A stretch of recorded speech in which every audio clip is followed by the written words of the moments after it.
The blood on the marble is still warm. Livia Marcella is 20-6 years old.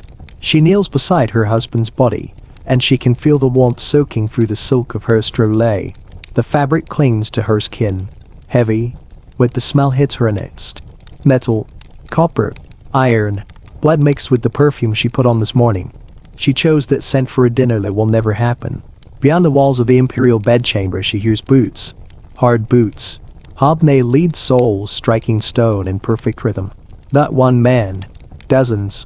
Maybe hundreds. Moving with purpose. Moving fast. Her stomach tightens. She understands. 17 minutes ago she was Augusta, Empress of Rome, wife of Gaius Aurelius Maximus, the most powerful woman in the known world. She commanded a household of 3,000 people. Slaves. Servants. Officials. She received ambassadors from Parthia. She listened to petitions from senators. She wore imperial purple that no other woman was allowed to touch. She ate from gold. She slept on silk brought from the far edges of the world. Now she kneels in blood. The men who killed her husband are taking control of the palace. And she understands something with terrifying clarity. The purple she wears is no longer protection. It is a target. The bedchamber door opens. A man steps inside. Tall, broad shoulders, around 40-5 years old. He wears the armor of the Praetorian Guard. Over it, a red cloak. The mark of a prefect. She knows his face. She has seen him at official ceremonies. At morning salutations. At state dinners where soldiers talk strategy over wine and roasted peacock. Lucius Cassius Nerva. Until 17 minutes ago he was sworn to protect her husband with his life. Now he studies her like an object. Not with joy. Not with cruelty. With calculation. The look of a man deciding what to do with a piece of the old regime that now belongs to him. Augusta, he says.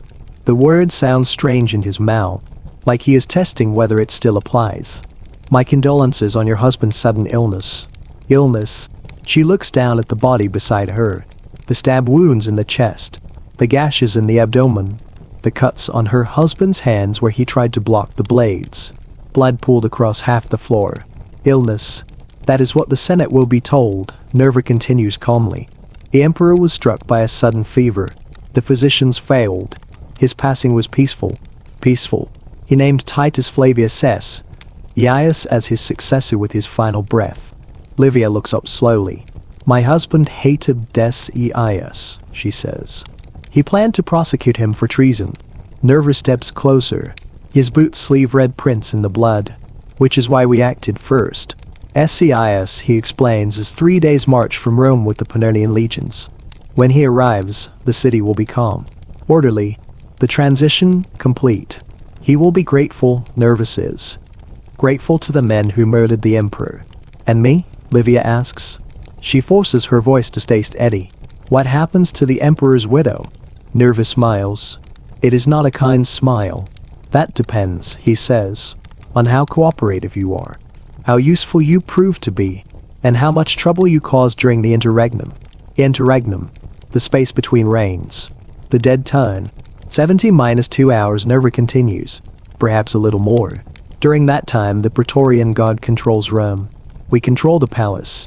We control everything inside these walls. The meaning settles in her chest like ice. 3 days.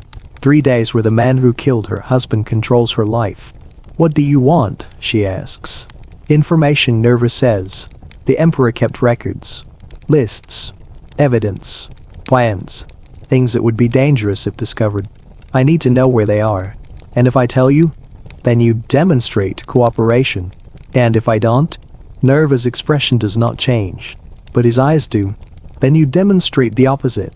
And the god has traditions for dealing with the households of fallen emperors. He lets the silence speak. I am sure, he adds, you would prefer to avoid those traditions. I need time, Livia says. You have until midnight. He turns to leave, then pauses.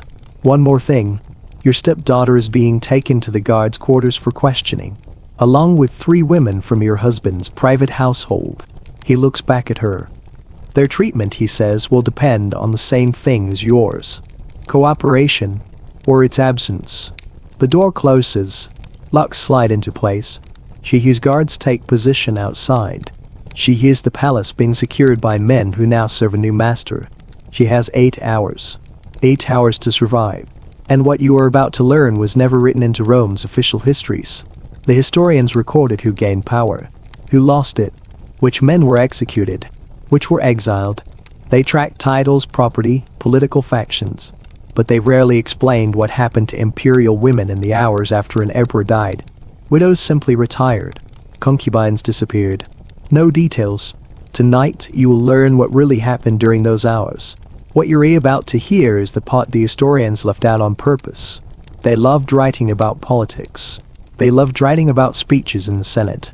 They loved listing names, winners, losers. But when it came to women inside the palace, the ink went dry. A widow would be described in one clean sentence. She withdrew from public life. That line sounds peaceful. It sounds gentle. It sounds safe. It was none of those things. Because between an emperor's death and the arrival of the next ruler, Rome entered a gap.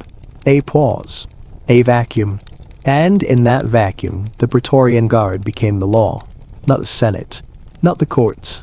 Not tradition. Men with swords. Men who controlled the gates. Men who controlled the corridors. Men who controlled the women. This gap had a name.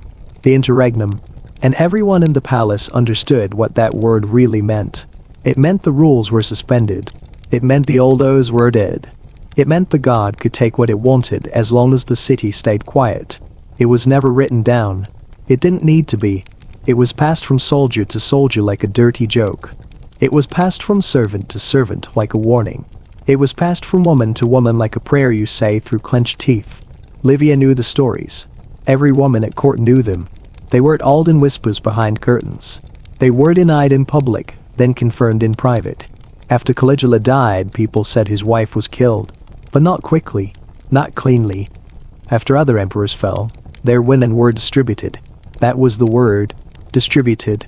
Like property, like furniture, like wine. The official histories never used that word. But the palace did. And now that word was crawling toward Livia like a living thing. She stands slowly, her knees stiff from the marble. Her stole is heavy, blood minus soaked. Cold now. She looks at her husband's face. His eyes are half open. His lips are pale. He looks surprised, as if part of him believed this could never happen. Livia does not cry. Not because she feels nothing, but because crying is useless. Right now, grief is danger. She wipes her hands on the edge of her robe. The blood smears like paint. She forces her mind to work. Nerva wants records. He wants lists. He wants proof. And she knows exactly where those records are. Her husband trusted her. He spoke to her like a partner. He showed her things he never showed senators. He believed she was smarter than most of them. So she knows what Nerva is hunting. And she knows why those papers matter. But she also knows something else. Information is leverage. If she gives him everything, she becomes useless. And useless women do not survive the interregnum. So she needs to move. She needs to get to the records first. She needs to decide what to hand over, and what to keep as a knife hidden behind silk. She looks at the bedchamber exits. The main door is blocked. She hears guards outside. She hears their armor shift when they move. But there is another door, small, hidden, covered by a tapestry. Her husband used it when he wanted to move unseen, to avoid crowds, to avoid spies, to reach his private study without witnesses. The god might not know it exists, or they might. She cannot assume anything. She crosses the room. The marble is slippery. Blood clings to her sandals. She lifts the tapestry. Her fingers find the latch. A small metal catch her husband showed her years ago with a quiet smile. The door opens without sound. Behind it is a narrow passage lit by oil lamps. The air is stale. Quiet. She steps inside and closes the door. For the first time since the knives went in, she is not being watched. And that feeling almost breaks her. But she does not stop. She moves fast.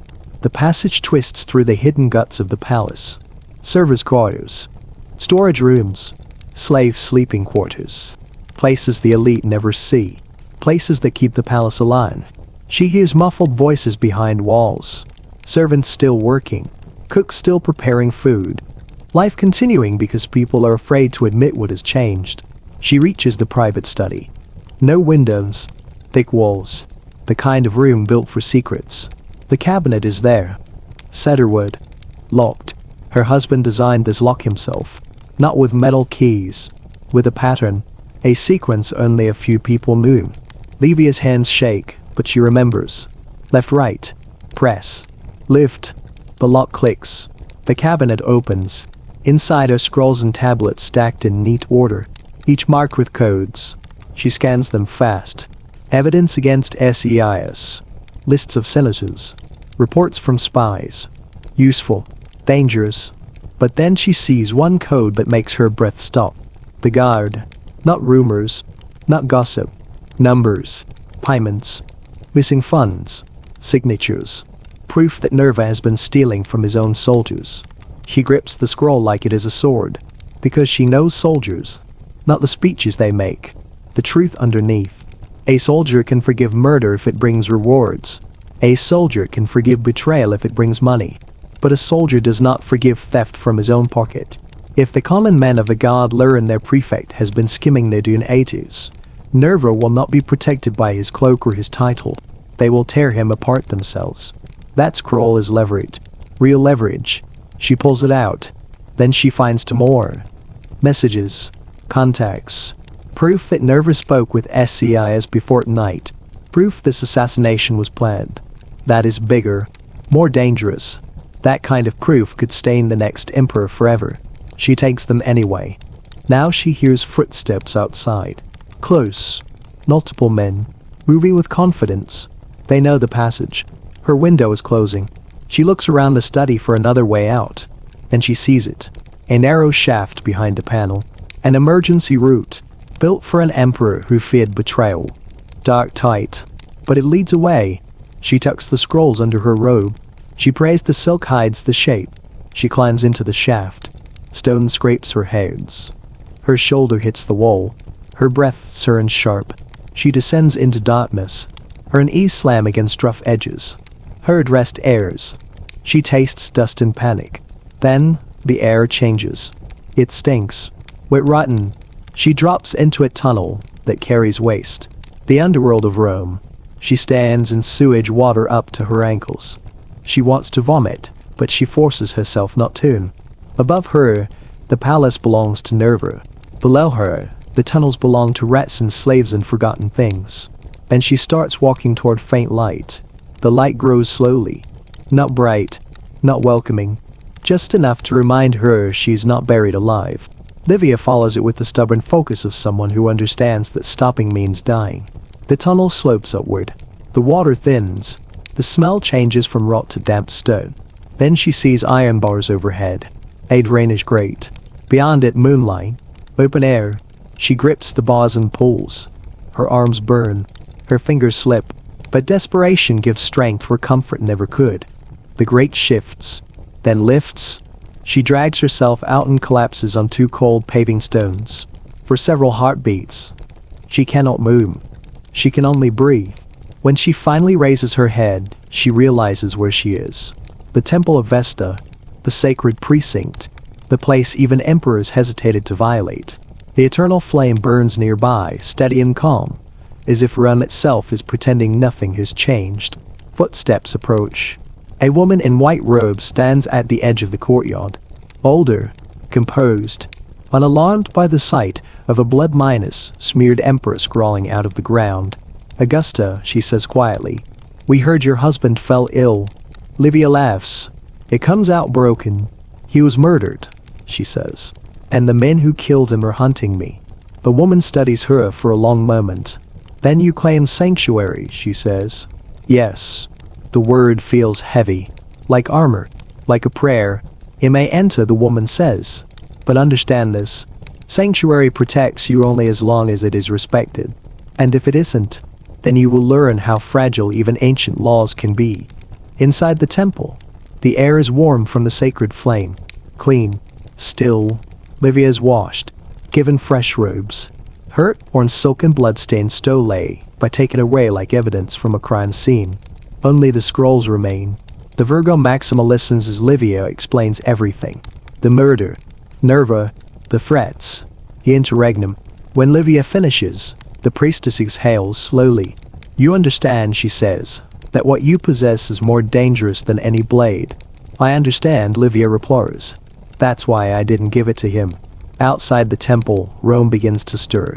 Nerva's men search houses, interrogate servants, drag people from their beds. They pound on temple doors. They shout demands. The Vestales refuse them. At first, but fear has a way of eroding faith. By dawn, Nerva realizes the truth. Livia is not hiding. She is bargaining, and that makes her far more dangerous than a widow on her knees. While soldiers argue at temple gates, a single messenger slips away through streets no one watches closely. A slave, barely noticed, carrying words folded into cloth. Those words reach the Praetorian camp, and they reach the right man, a tribune who has been angry for years, a man who noticed his due natives shrinking, a man who knows exactly what soldiers do to commanders who steal from them. By the time the sun clears the rooftops, whispers move through the guard faster than orders ever could. Nerva senses it. Too late. He rides to the camp expecting loyalty. He finds silence, then chains. By midday his body is gone. Not mourned, not recorded. Just another prefect who misjudged how much fear he controlled. The palace doors open again, not for celebration, for cleanup. The imperial women are released, shaken, alive. Aurelius survives by minutes. That margin is everything. 3 days later, Scius runs. He accepts the throne. He accepts the story. He accepts the silence. And Livia disappears. Officially, she lives, quietly, with records hidden where only she can reach them. Rome remembers nothing, because Rome never remembers women who survive, only men who fall.